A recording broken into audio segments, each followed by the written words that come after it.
Hello, welcome to this med short, and in this short we are talking albuterol. Albuterol is a beta 2 agonist, which means that it will have bronchial dilator effects. So we're going to say bronchodilation. That's going to be the main thing that this is going to do. Again, albuterol will do a few other things, but this is why we're using it most of the time, and so I want to talk about that. What is bronchial dilation? Well, let's show you. Imagine I have a cross section here of part of a bronchiole, and in that bronchiole we have smooth muscle tissue. When we have someone who has bronchial constriction,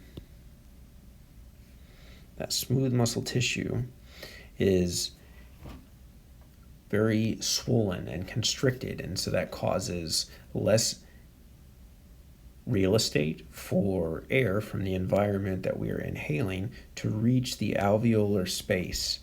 And so I'm going to show some arrows here that are tightening that bandwidth. When we give albuterol,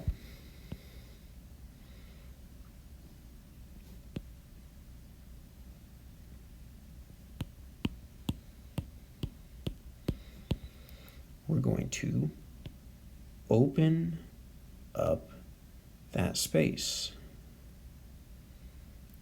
and it's going to cause those smooth muscle tissues to relax, causing more real estate to become available so that air from the environment that we're inhaling can make its way down to our alveolar space, which is what we want. It's going to help with oxygenation of our tissue and increase perfusion so that our body can do what it needs to do. Now, when are we doing this? This is going to be with our asthma patients. It's going to be with COPD and anaphylaxis. Bronchial constriction is going to happen in each of these things. How much are we giving? So for adults, we're going to be giving 5 milligrams, and that's going to be nebulized. For pediatrics, that is going to be 2.5 milligrams, as long as they are less than 10 kilograms. If they are above 10 kilograms, then we're going to use the adult dose of 5 milligrams. So what are you going to expect, though, when you give this? What type of side effects are going to become present? We're going to see tachycardia. We're going to see shakiness. People might also refer to that as palpitations, as well as anxiety.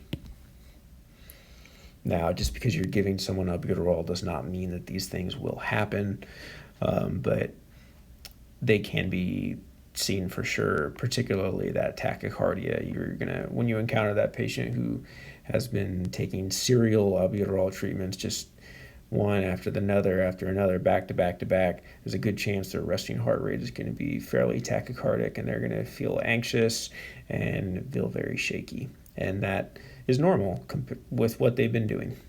Hopefully that covers albuterol and clears up any confusion. If you guys have any questions, reach out. Thank you.